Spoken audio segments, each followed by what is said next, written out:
Good morning. Good morning. I'm Delegate Cheryl Pasteur. Good morning, Delegate. Welcome. This is my pleasure, my joy. Good. Well, I'm Steve Stewart, and Ainsley Minch is our super staffer here, and we're waiting for others to join. Well, Great. it's good to see both of you. Yes. Good to see you as well. Thank We're you. going to try to have a positive meeting and not think of the national situation right now. No, absolutely. We're putting out all of that positive energy. And I guess Harris gave us a positive direction to go. That's Let's exactly follow it. right. And we stay right on that spot. So, so are you in your office in Annapolis or in your office in your district? Now I'm in the district. Yeah, I imagine it's best right now. There's not much going on down in Annapolis anyway. No, no. Well, we really appreciate your participation and looking forward to.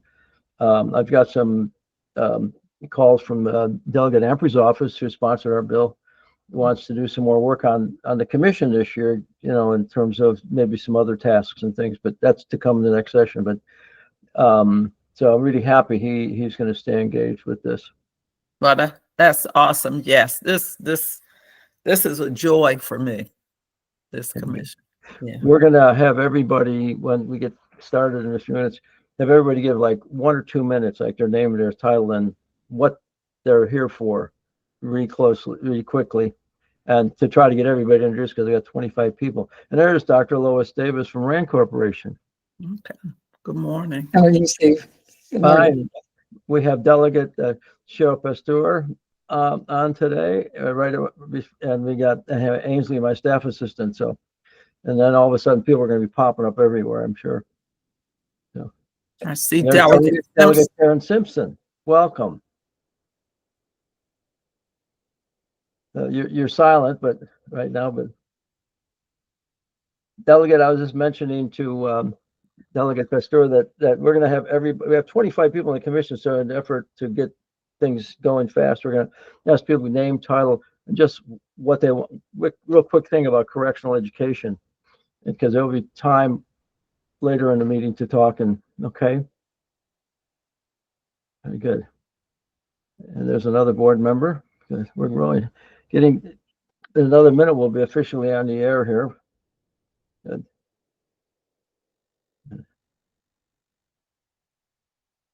And there's Director Danielle Cox from Department of Public Safety. Welcome. Gordon, welcome. Good afternoon. Glad to be here. I am super glad you're here. Thank you.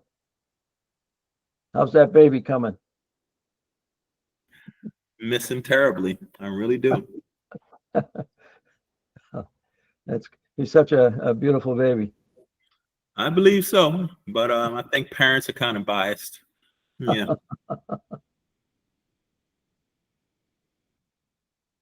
So we'll give it a few minutes. We can have a little back and forth if people want to talk, say something before we officially get started. If anybody, wants to say anything, but because we'll probably end up getting started about 3 minutes late. And how these things go.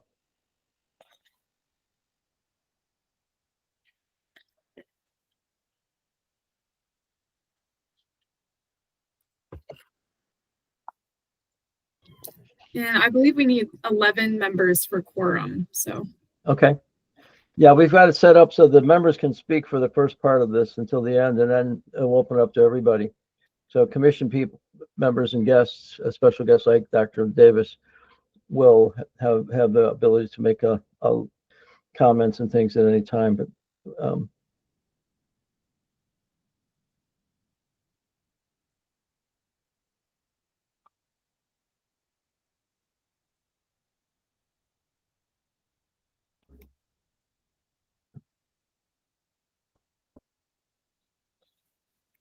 Ainsley is keeping track of everybody, so she can let us know when we have a quorum to get started. Oh, somebody has a pussycat.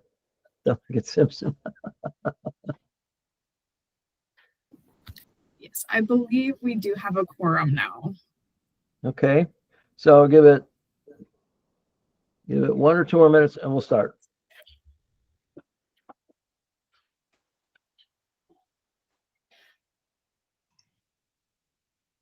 I'm sorry, I can't see anyone. Am I not using the correct screen? We can hear you. Okay, great. I just can't see anyone. We can't see you either. Oh, okay. I thought we did see you at the beginning.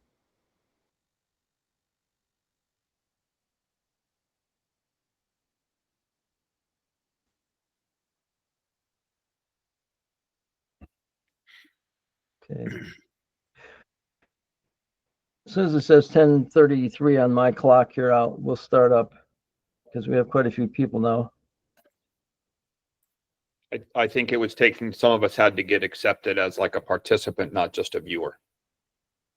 Yeah, some people are just participants. Yep. So we had to get moved over. Yeah. Okay. All right. Well, why don't we get started? My name is Steve Stewart. I'll introduce myself a little later. We welcome everybody, and I really want this to be a positive commission. You know, we have seen the taste of bitterness a lot of times with issues. This is one where we are doing good work, and we want to make things better. Many people are out there doing good work right now, but we just think there's some things that we need to take care of in the system. So this Prison Education Delivery Reform Commission, we're just referred to it as the commission here, is made up of lots of good people on the list I've seen that have been appointed. And so we're gonna, our agendas here, by the way, Ainsley is our assistant, Ainsley Minch, and she's gonna be keeping track of things. In fact, I told her to tell us if she's a timekeeper, we wanna keep it going, okay? Also, Arinze Kuche is our legislative assistant with us, and really appreciate him. I see Delegate Ampry is also joining us, and that's great. So we're going to go through and have everybody introduce themselves, and then we'll go through these other issues. The purpose of the commission, an overview of education, correctional education, talking about data, and we have Dr. Lewis Davis from Rand Corporation to help us with that, and the charge of the commission and what our priorities are, our future meetings, and our open forum at the end for everybody who is on today if they want to stay and discuss things. So with that, let's move on to our introductions. So I'd like everybody to say their name, their title, and just a quick sentence about what they like or what they want to do about correctional education. You'll get a chance to talk a lot more later. So we'll start with Delegate Cheryl-Pasteur.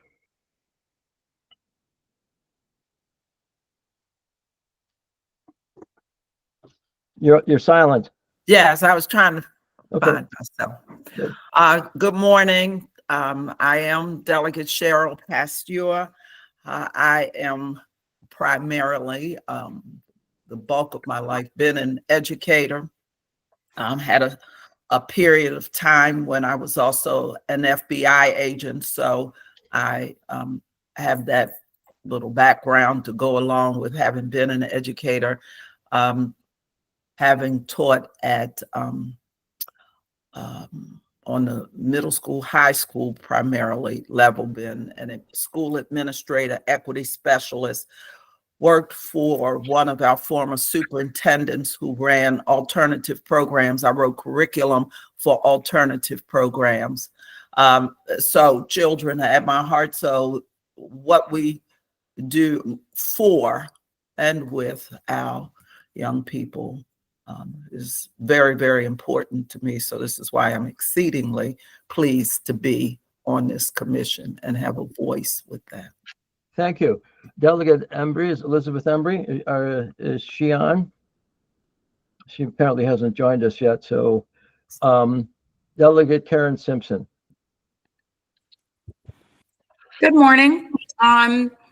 You've already said who I am. I'm Delegate Karen Simpson. So I am District 3 in Frederick, and I'm honored to be a part of this commission and to be a support to all of our residents in Maryland and make sure that they get the education they need to succeed. So Terrific. Thank you. And then we have Director Danielle Cox from the Department of Public Safety and Correctional Services. Danielle? Good morning, everyone.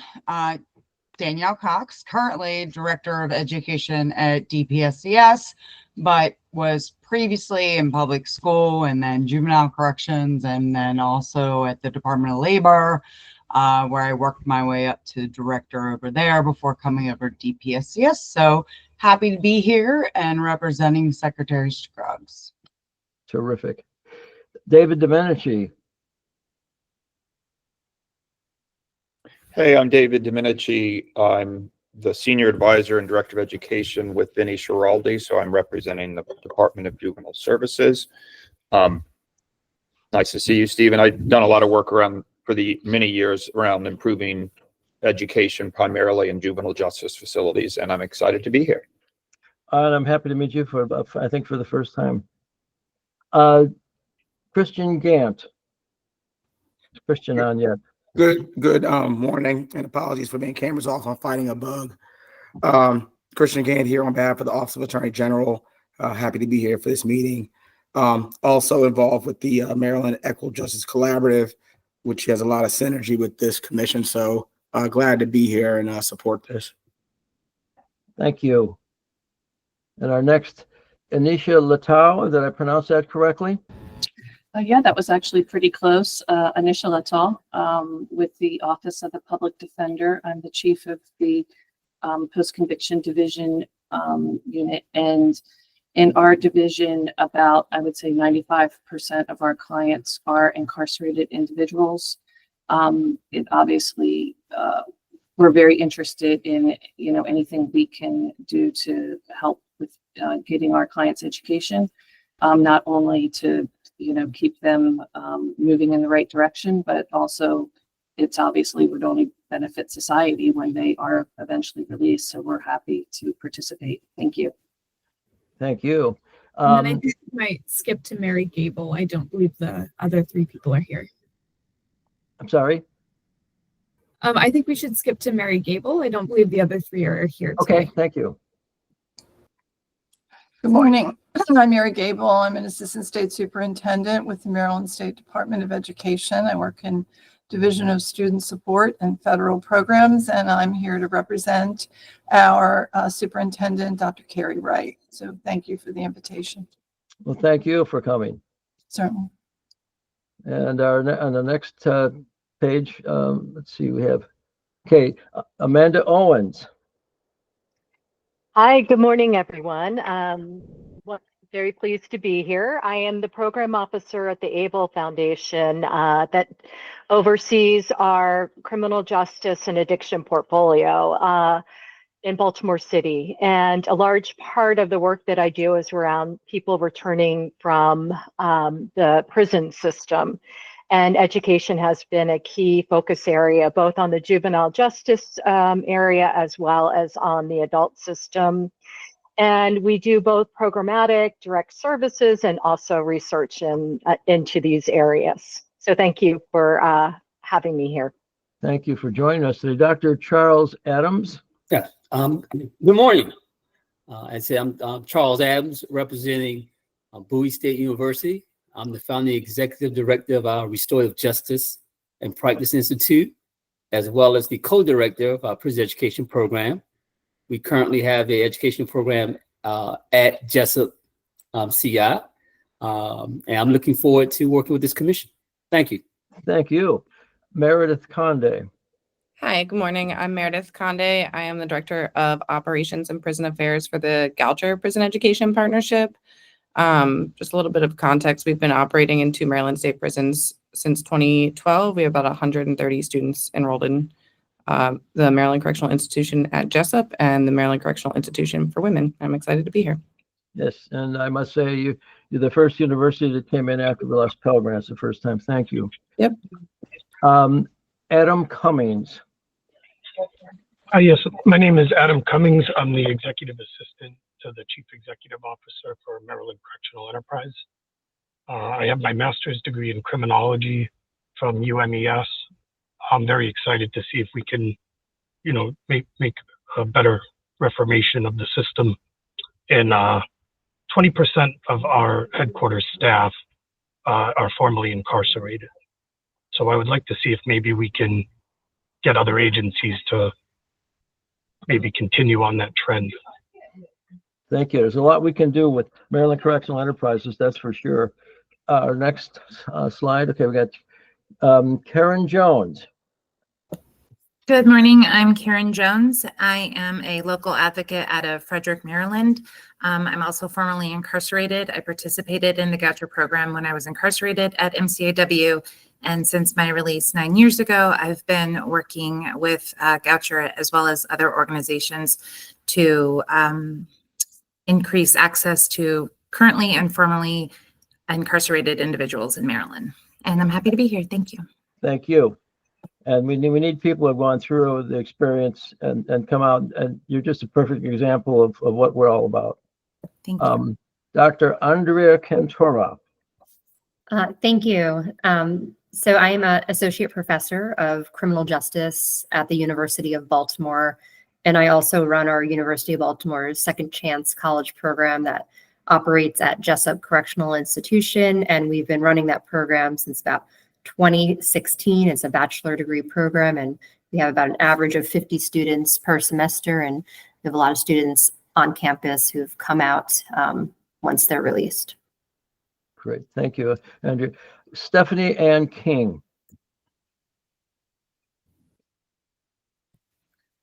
She's not on right now. Okay, let's go to Gordon Pack.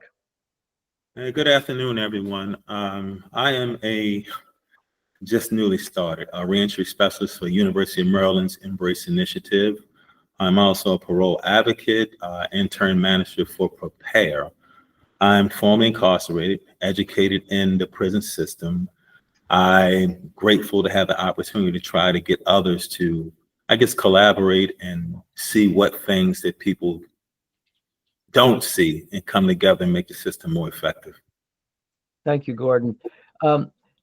And so did the others come on, Ainsley, that we missed? First, Judge DeSimone, Secretary Sandra Ray. I think Deputy Secretary Jason Perkins Cohens is on.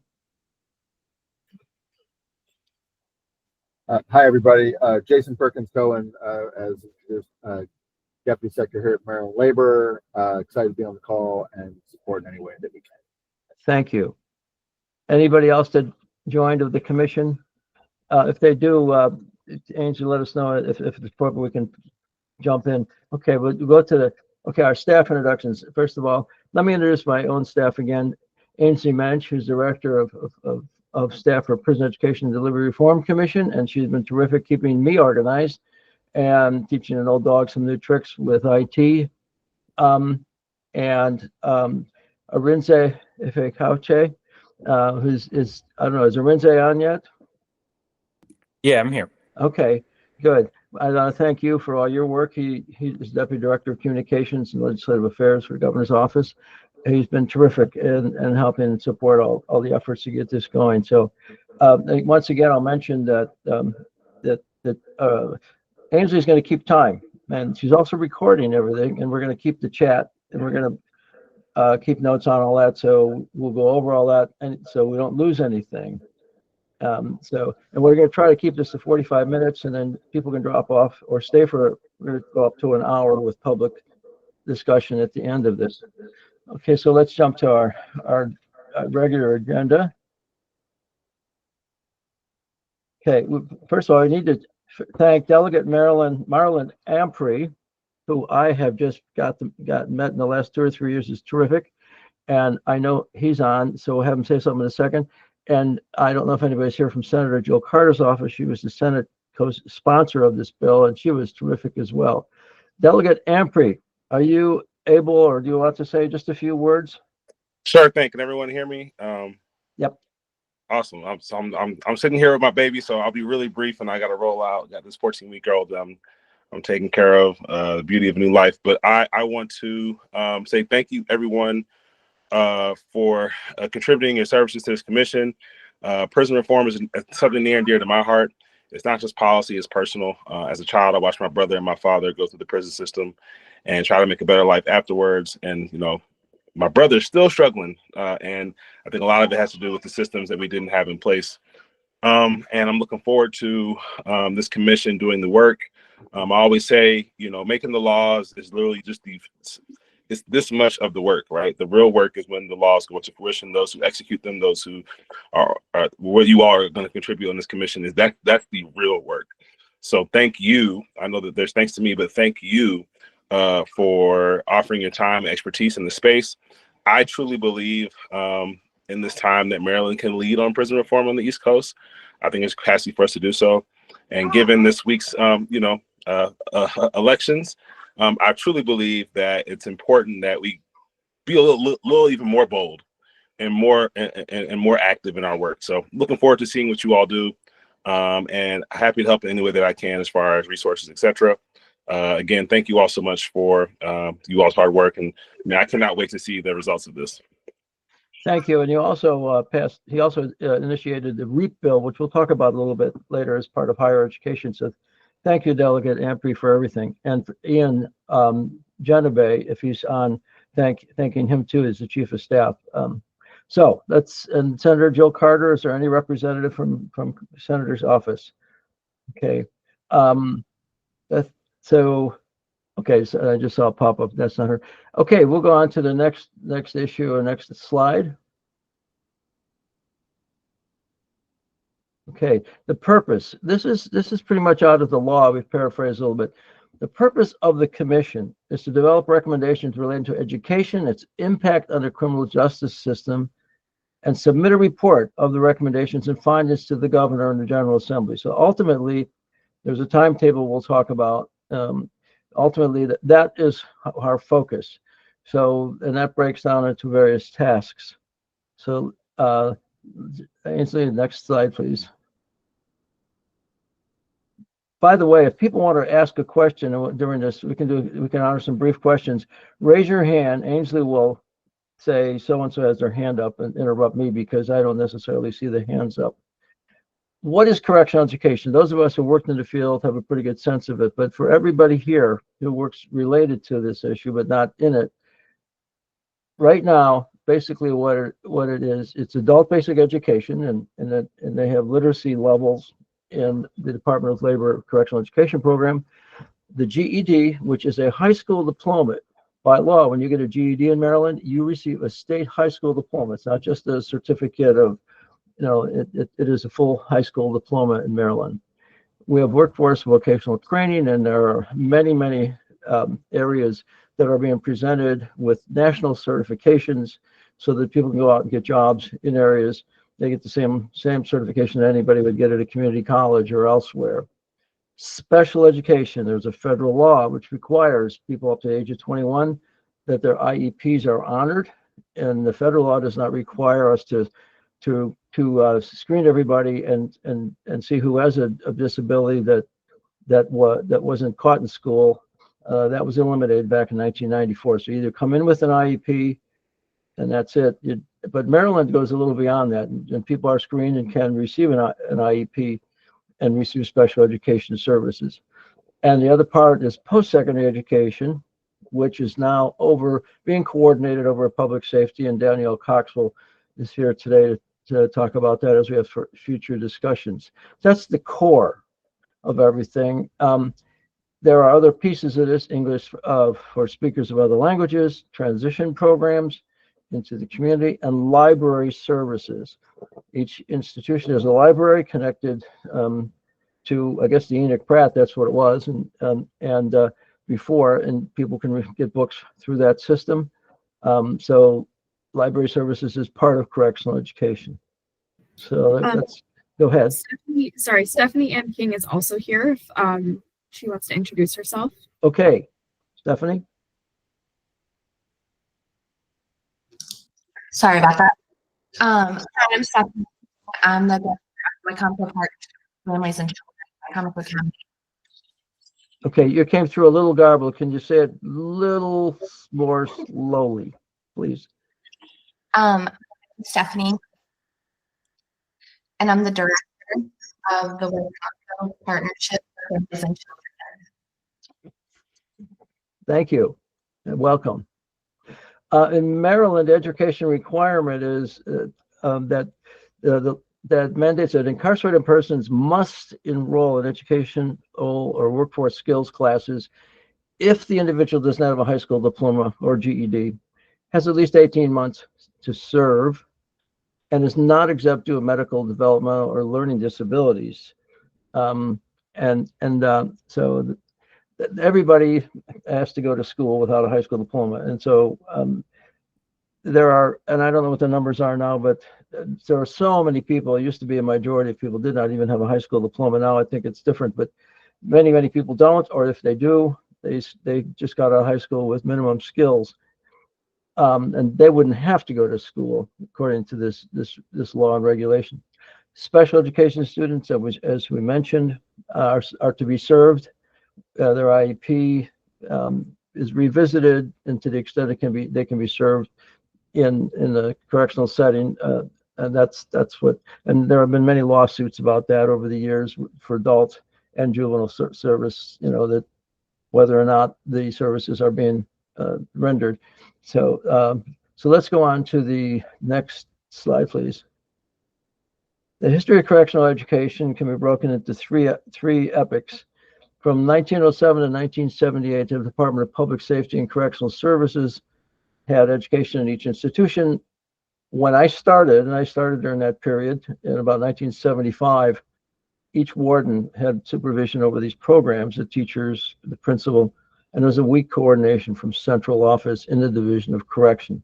1978, the new state superintendent of schools, David Hornbeck, came in from Pennsylvania, where they had a different system. He created a commission, which then put everything over in the Maryland State Department of Education under a director of correctional education, and it was placed in the vocational, the technical division at Maryland State Department of Education.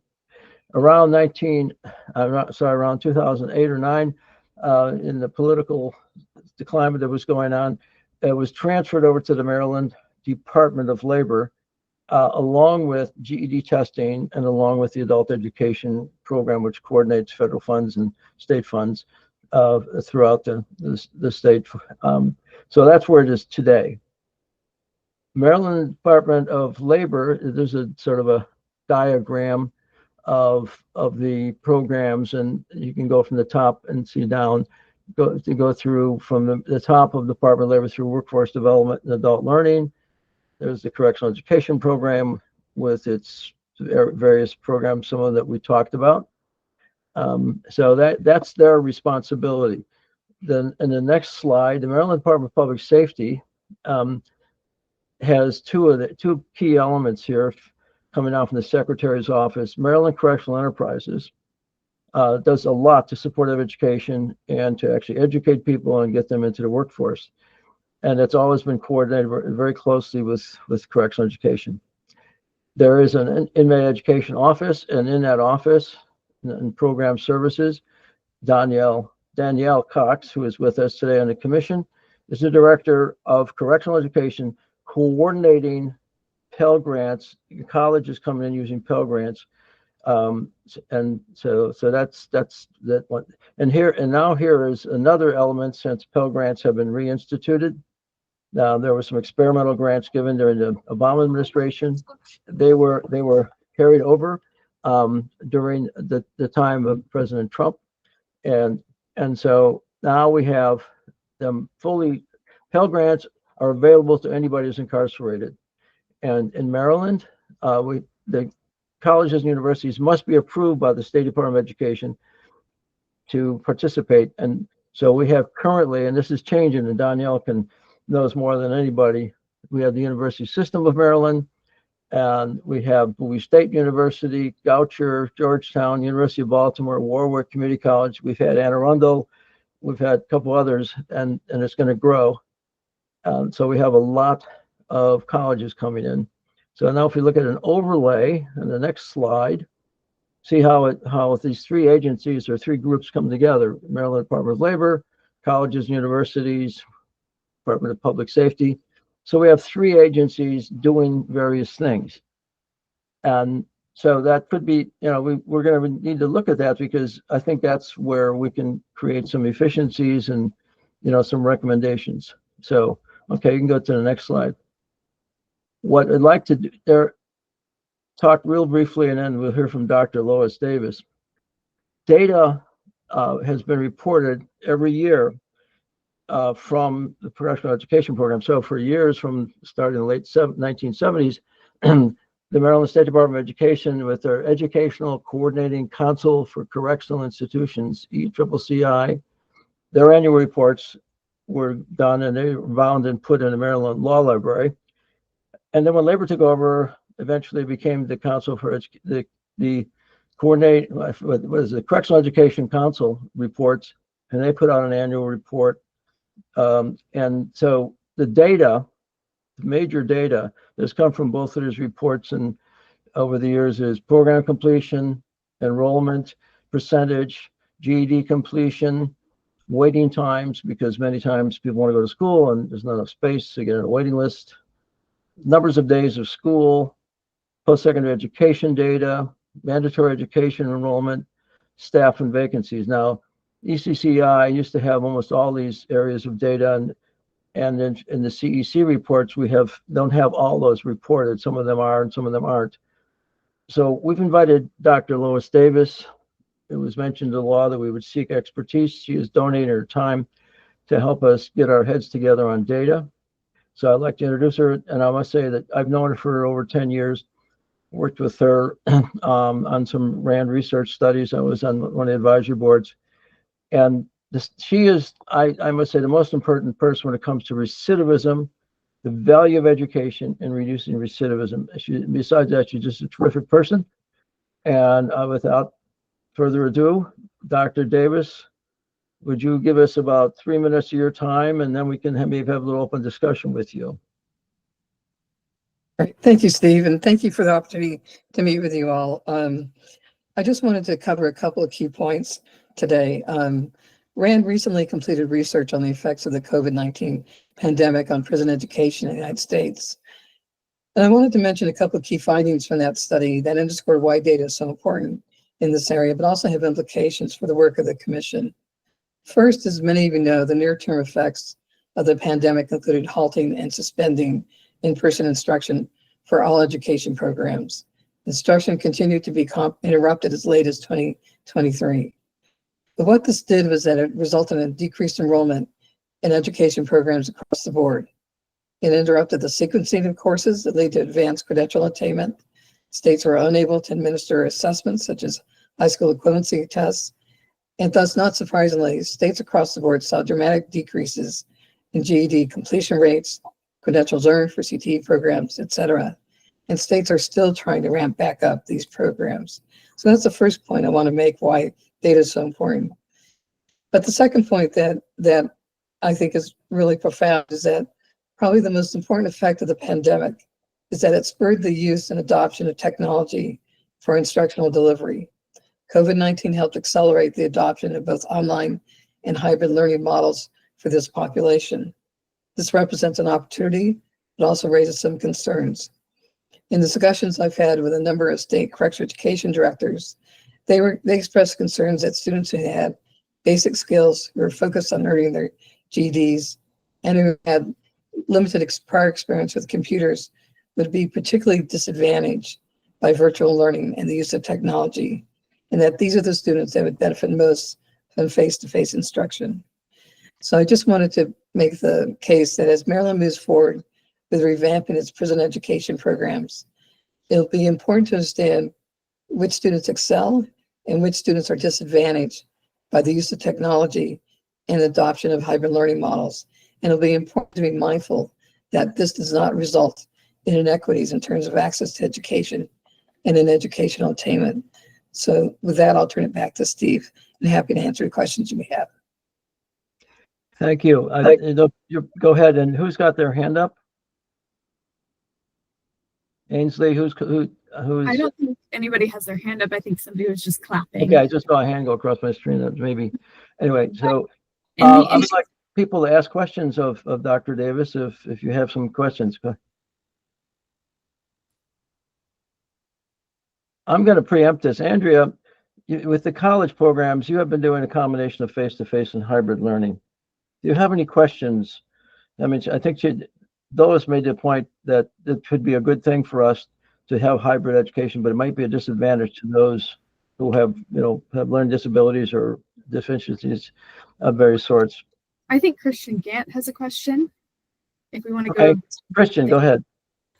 Yes, I do. It's not specifically for Dr. Davis, though. It is related to the slide, if that's okay. Okay, just so I think it's great that there are annual reports. How are the annual reports used?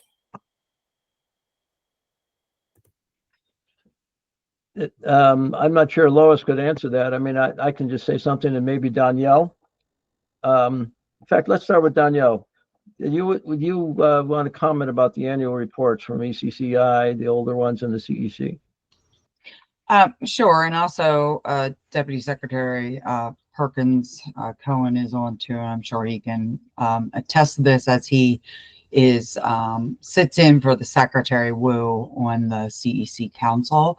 But we use the data that comes out of both public safety and DP and labor, coordinate that council, and all the data that comes out of that is used to make recommendations for the following year. So if there's a program that is not doing well, that we need to switch something up and change or move teachers or this and that, that is used for that. It's also public facing so that the public knows what's going on and is able to then make a response to that, because the CEC Council is a public, even though we have members and all, of course it is a public council. So I don't know, Jason, if you want to make any other comments to how that is used. Not really. I think, Danielle, I think you sort of hit on the key points, which is that there is a council. We'd love to have other people join and hear part of that discussion. We had a meeting I think 2 weeks ago. The report both comes out of those meetings and informs future work, but we are tackling basically how to do this better. And that's what we're always trying to do, where we can learn what the two agencies can do to better coordinate and make sure that the people we're serving are getting the best results. We are. Go ahead. There's another comment.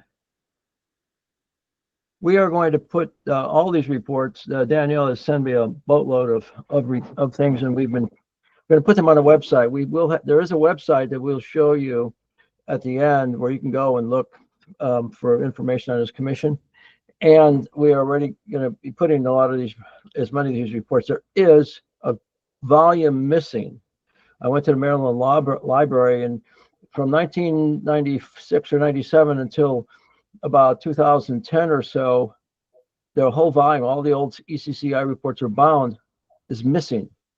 And the librarian couldn't find it. There were two others from the earlier years because they put like 10 years in an edition. So I've been doing a lot of calling around to see if anybody ever kept these, and we have a void here. So that's not going to be very helpful. I will say that we need to collect more data than we are collecting. Lois, do you have any comments on that list of 8 items we put there? I mean, those are just some of the things you could collect. What other things should we be looking for in our annual reports? Well, I was just going to say that kind of as the work that we've done looking at the effectiveness of correctification, one of the things that we make a plea for is that we don't have good insight into the black box about what really happens. We really don't know in terms of, for example, of individuals that are taking a sequencing of different courses. How do they fare in terms of their educational attainment, for example? We don't know, does it matter in terms of dosage, in terms of how many hours you have for particular types of educational programs? Those are just a few examples of why data is so important, but also it allows you to really start getting into the black box of what is the educational programming. When we did our meta-analysis, we were criticized for focusing on recidivism. We didn't purposely choose to focus on recidivism. That was the only data that was being reported for these programs. So there's really a clear need to collect data to really look at educational progression, educational attainment, various educational outcomes. So I would encourage you to think about those sort of issues. Gordon Thompson, and then Danielle Cox, and then Jason Perkins Cohen, and then I think for the sake of time, we probably should move on. Okay, go for it. Briefly, my question was regarding the findings on COVID. Have things improved since then, or have they regressed the other way? Because a lot of people are blaming some of the things on COVID, and I don't think it's just COVID. States are really struggling to ramp back up their programs. What's happening is that when COVID hit, you had a number of educators that retired, but at the same time, we were dealing with a shortage of correctional officers. And so there's kind of staffing constraints that limit the ability of correctional systems to ramp back up programs. So that's one of the big issues that is affecting states right now. But the states are still struggling to get back up to where they were before. Thank you. Next question. So not so much a question, just a comment. And I have a feeling Jason's probably going to say what I'm going to say in terms of the data, and I'll let him kind of get a little bit more into it. But we have been working both DPSCS and labor with the Maryland Longitudinal Data Systems. We are one of the only states that has a very robust standard operating procedure and data sharing agreement with that agency, both to look at our correctional education programs and look at our post-secondary data and how. So, and exactly what you were saying, Lois, that if this guy takes just ABE and gets out, what does he fare post-release? And then we're looking at post-release employment data and that labor has and connecting all those dots. We started this about 6 months ago, so we're just in the starting phases, but you know, we are getting there. Also, really quick about GED numbers. So yes, you're absolutely right. We had higher numbers prior to COVID, and then COVID shut down everything. We literally had no education happening during an entire year. So the fact that we went from 387 GEDs in 2019, 2020 was 187, 21 we had 4 GEDs that year, and then we came back up in 22 to 171. FY23 was 238, and of course FY24 264. So we are moving in the right direction, but like Lois said, it takes time to get back out. That was a massive hole that we had to fill, that when you don't have any education happening, and you're right, Lois, when you're just giving out packets with no face-to-face instruction, you're going to regress. And that's what we are seeing is regression and staff shortages. And so that's, yes. Jason. I have one more, room for one more comment. I think somebody, just one more, Ainsley. Yes, if either Jason Perkins Cohen or Adam Cummings, if you want to comment, go for it. Okay, very No, quickly. I was just wondering about the follow-up data, because all of this information is good to have, but you know, are people getting jobs with this education? Are employers still not hiring people that have an education? So I think that really needs to be, I don't know if that's part of the scope of the CEC report, but it's the scope of our MLDS data. Yep. Yep. As far as I'm concerned, it's going to be a scope of this commission, because this is the direction we want to go in. So if this has been starting 6 months ago, Danielle, I want to sit down with you and with Department of Labor and see what we're doing, and anybody else who on the commission who wants to do that. We will happy to. Okay. So let's move on. I'd like to one quick comment that 278 or whatever it was. I mean, it's really good. It's coming up, or 300 and some, but we have colleges coming in, and one of the big questions raised in the legislature was, if we're putting out 200, 300 GEDs a year, and we have a population of people with maybe half of them have high school diplomas, and maybe some of them, those high school diplomas are at a very low level, they just got out. How many students do we have that are ready for college? And with all these college programs and how much we got federal funds, you know, will we have enough students? And so that's a question. Okay, major task in the law. I do want to note that we have about 5 minutes left. We might have to do agenda setting at another time, but if we can try and get this, we'll go through this pretty quickly. Yeah. Okay, thank you, Ainsley. There is an advisory stakeholder committee that is mentioned in the law, and I'm not going to read it, you can see, you have a copy of the law. I sent it to you, but it has various kinds of things that the commission shall do with an advisory stakeholder group. As far as I'm concerned, this is the work group for the commission, because we're going to ask the commission to meet once a month, but we're going to have a smaller group, a stakeholder group that's going to be doing work in the meantime. And I am recommending the Maryland Equitable Justice Coalition, MEJC is called it, has various subcommittees. One of them is the prison education subcommittee. There are 8 or 10 active members, some of whom are on this program and are on the commission. I want to recommend that we said we'd make them the stakeholder group to begin with, and anybody can join who wants to get active with working on, in between our big meetings, doing the various work of this committee.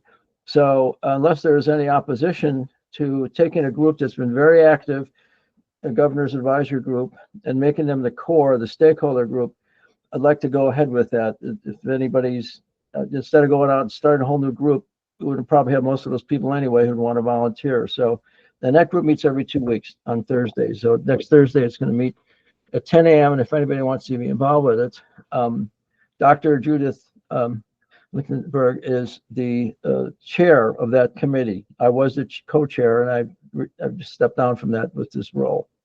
So next slide, please. So we are supposed to have public roundtables, and we have decided that we're going to follow through with forums on the Eastern Shore, Western Maryland, Central Maryland, which would be just at Baltimore, and maybe another place like where there's a lot of population, PG or Montgomery County. That law asks us to do that. So we're going to be working on how we're going to do these roundtable forums open to the public. We have another thing that's happened, and this came out of the prison subcommittee. In October 2025, Dr. Andrea Cantora is going to host at the University of Baltimore a forum, statewide forum, on correctional education.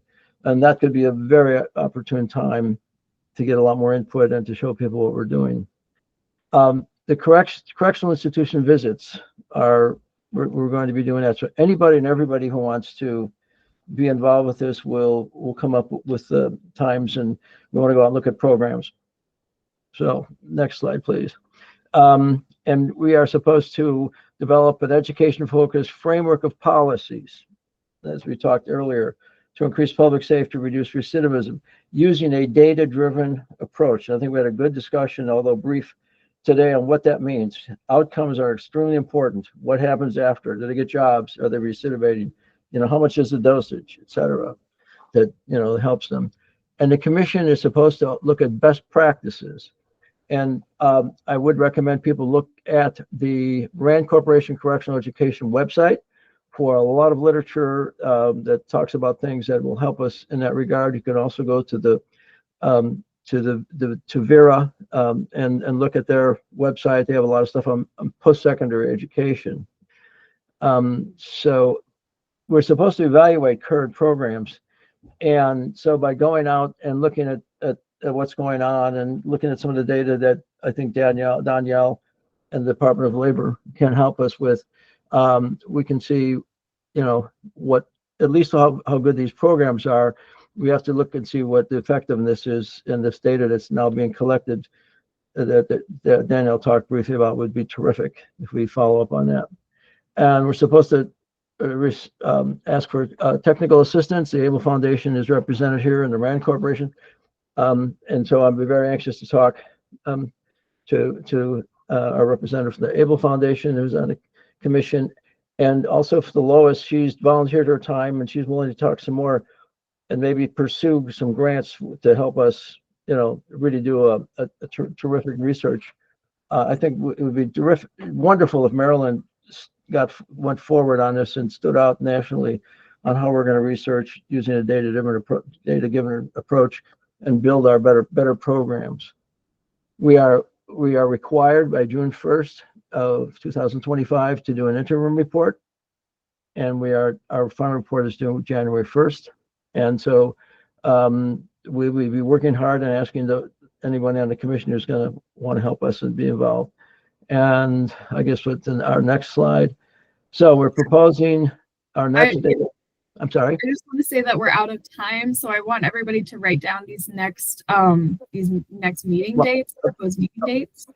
Okay. So let's just take a few more minutes and then we'll open up for the forum, and anybody who wants to drop off can or stay on.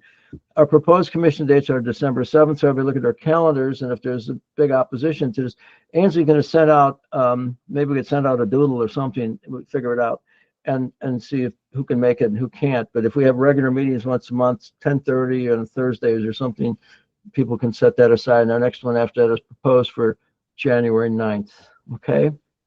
So we have to set our tasks that we just went through. There are 4 of them. I'm not going to go through them again, but for the sake of time, Steve, but can I this just is cut what you we're going to off? focus on. Pardon? Steve, I just want to cut you off. It's Andrea. December 7th is a Saturday.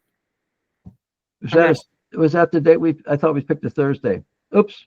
We picked Thursday. So thank you, Andrea. I knew there'd be some kind of goof that we made. So I'll take responsibility for that. So we'll do December 5th. Does that make sense? Okay. Thank you.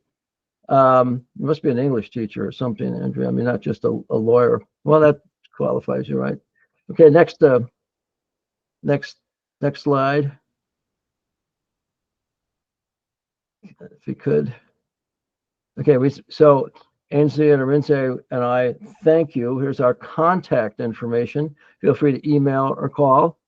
And the commission website is where we're going to be putting everything. It's already active, and there are all the other commissions listed that are in the governor's office, and so you can find us under Prison Education Delivery Reform Commission. And with that, I'm just going to say thank you, and we're going to get the stakeholder group up and running. We'll have our first meeting next week, and we'll put an invite out to anybody on the commission to come join it if they want. And this is going to be a very active group. It's been active under the MEJC umbrella. Open microphone. We would like to now take questions. We're going to open up to everybody else who's listening. Ainsley, you're going to be the boss on this one. And if, questions briefly, answers briefly. Anything that people want to ask about, please. So yes, the official commission meeting is over. So if thank you for your time. If you need to go, because I know that we only scheduled to 11:15, feel free. But if you wanted to stay an extra like 10 minutes or so, and we're going to be having discussions, so just raise your hand and I'll call on you, or Dr. Sturr will. I just wanted to point out what was put into the chat, that the legislative session starts 1:08 and they have to be on the floor at 10 on the 9th. Right. And so we're gonna have to take that into consideration too, but we'll have monthly meetings, February, March, April, that'll take us through the legislative session. So we'll do our best. We still don't have any senators who are on this commission. 3 are supposed to be mandated, but we haven't, the appointments haven't been made. So, but we do appreciate the delegates who are able to participate. Right, Jennifer Johnson and David Zinner, there's hands up. Hi, Stephen and Commission. I Thanks for didn't doing answer this. your call the other day. I'm sorry. I'll get back. That's okay. That's okay. It's good to see you again. I wanted to alert the commissioners about a program called Prince, where we bring work crews who are incarcerated citizens out to do cemetery work. It's a 3-part program. We've done some in-prison training. Danielle is very familiar with, I think. We have on-site work crews, and we also hope to do placements. There's a number of issues I just want to mention in connection with each one. The in-prison training piece, it's really important to educate the guards about the importance of the in-prison training. For example, we have a number of Muslim participants who were fasting for Ramadan and weren't allowed to bring food into the classroom, even though they'd been working all day and fasting. So little things can make or break a program. The on-site work crews, we would love to be able to feed the crews. We know that people have food allergies, but we can accommodate that. We're glad to provide food, but so far we've not been able to do that. And also the cost of the crews is typically mostly to pay for the guards and the vehicles, and we'd love to be able to switch that around and be able to pay the incarcerated citizens a little of that money instead of the folks who are already on payroll. And third of all, on placement, it's really important that we have a mechanism for tracking folks who've gone through this on-site work and the education so that we can help do job placement. I don't know that there's a good system for that in place. We'd love to see if some of those can be done. So we would love to work with the commission in any way that you think is appropriate. Thanks for doing this. Thank you, David. That's very good information. Glad to know you're working already with. So we have there was some other hands up or some other questions. Diana Bailey, I see, has joined us. I wonder if she has any comments or suggestions. Oh, hi, everybody. I'm just so glad the commission is getting together. Of course, my bias is workforce development and job placement and the preparation for that. And I know that as Danielle was talking, we know that you're trying to rebuild. But if there's something that I can do, I work as a contractor for the U.S. Department of Labor, and I'm working with federal grantees. So I may be able to share some information for you on other best practices. And as Dr. Lois was saying, other states are struggling just like Maryland is with staff shortages, with officers, difficult to sustain officers. So I can try to share what other states are trying to do as well. Thank you, Diana. I hope you'll join us on our meetings on our stakeholder group, because you do have tremendous information, experience, and really good know-how. I worked with Diana years ago. She was very young and I was already getting old. I'm not looking at the list and I see names from people who I want to be on the stakeholders group because they're on the subcommittee that include Victoria or Tori DeVore, Nick Maroney. I'm just looking, I'm probably going to miss somebody. And the chair of the group, Dr. Judith Lichtenberg. And I'm looking to see if there's any more. I'm looking at this list here. But anyway, would some of you like to make any comments? Hi, Steve. Hi, folks. It's Nick.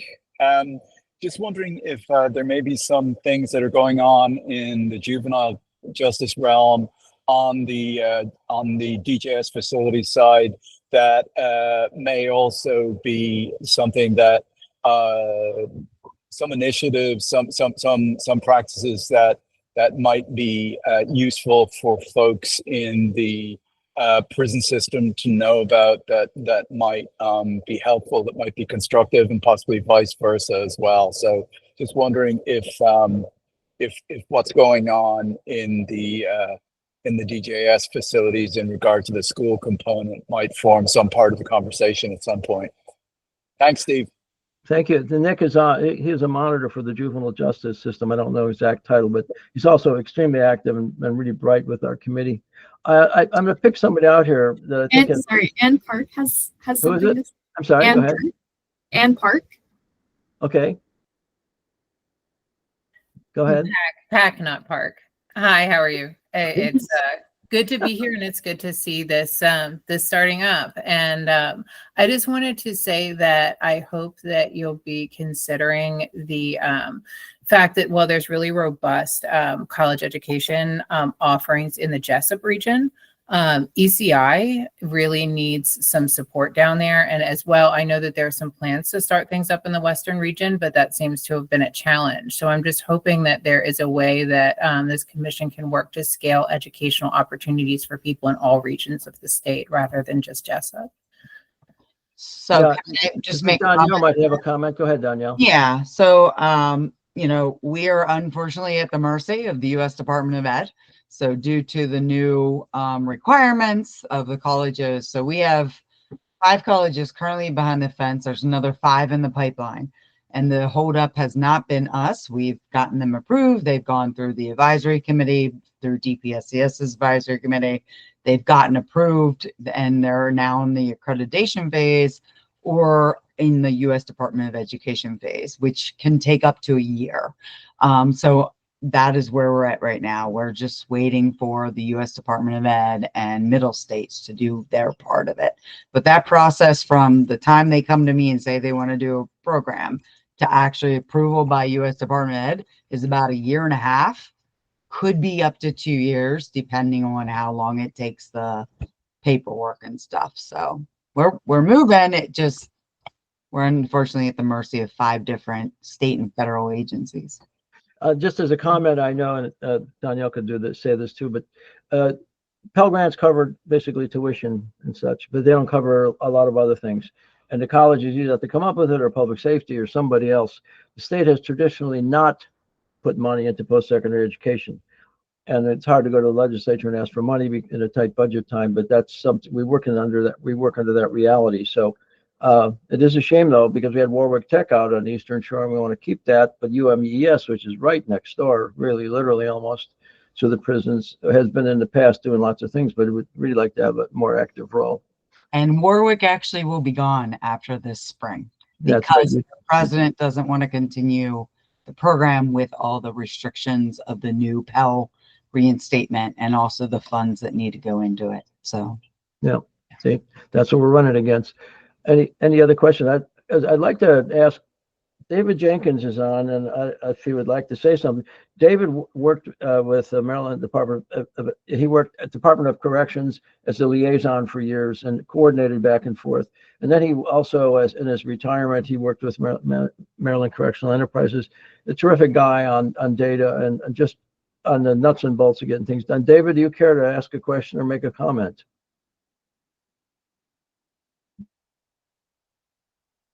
I don't know if did he stay on or did he said, no, I'm leaving? David? Okay. I just wanted to make sure people knew he has been on this. Dr. Lichtenberg, Judith Lichtenberg, would you please say a few things? You are the chair of the subcommittee on education for MEJC. Could you please make a couple comments?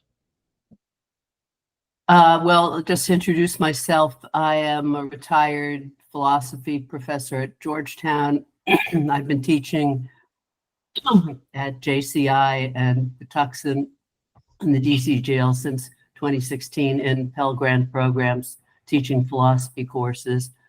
And yeah, I'm really looking forward to expanding these programs. And I agree with Anne that Jessup has a wealth of programs, it seems like, but other places don't. It would be great to ramp those up. And I'm going to be talking to Judith in the next few days about next week's meeting on Thursday. We'll have our subcommittee meeting. She is the chair, but we have a lot to discuss this next meeting. So I'll send you an email. Steve has abandoned me as co-chair, looking for another co-chair if anybody's interested. I know everybody on this call is very busy. Okay, David, are you, David Jenkins, I see you. Steve, can you hear me? Yes, thank you. Okay. Thank you, Judy. Yeah. I'm basically just trying to play catch up. It's been a lot of years since I've been directly involved with that. Most recently, I was involved with prison education and their, not prison education, but correctional industries and their efforts at re-education and re-entry. And a lot of that involved interface with education. So I was saddened to see the lack of programs out in Western Maryland and the Eastern Shore. Those were some of our most vibrant programs, largest programs, longest running programs. And I think also another factor of that is how many eligible people we have in these various locations. So I'm looking forward to becoming more involved in this and trying to play some catch up, especially interested in all those years of missing data and what might have happened to them. And that's an important time factor. And certainly the information is very important. So I hope we can find it. David, I'm going to send you an invite to next week's meeting. We have it at 10:30 on Thursdays, the working group. And then if you would, we Zoom, it's easy if we do it for an hour and you can be involved that way or in some other ways additionally. So I'd like to extend that, and I extend that same invitation to everybody else on this, Sure. on this Google Meet. I would appreciate that. Thank you. I also definitely want to know, it is 11:30. So I So think if there's anything else that people want to comment really quickly, and so no show of hands, let me say thank you. Many of us have worked for a long time over the years, full-time at the job, retired, volunteers, formerly incarcerated people. We all have our hearts in the right place. And I want to take my time with this commission to pull us all together to create a better program, a best program that we can possibly do. And I'm looking forward to working with all of you, and we're going to be positive. We want to go and do visits, and we're not going to start pointing fingers and say, what can we do to make it better? So thank you so much for participating today. Thank you again to Delegate Ampry, who was the spark plug behind this, and Senator Joe Carter, and the delegates who joined us, who are going to be with us. So you all have a good day, and to be continued. We'll set the next meeting. We'll send out messages to everybody, and we'll be able to send notes to everybody. Ainsley will send out information about this meeting so you can look at notes and stuff. It may take us a few days to get a lot of this stuff done. So thank you so much. Thank you to my staff and to everybody who joined today. Bye now.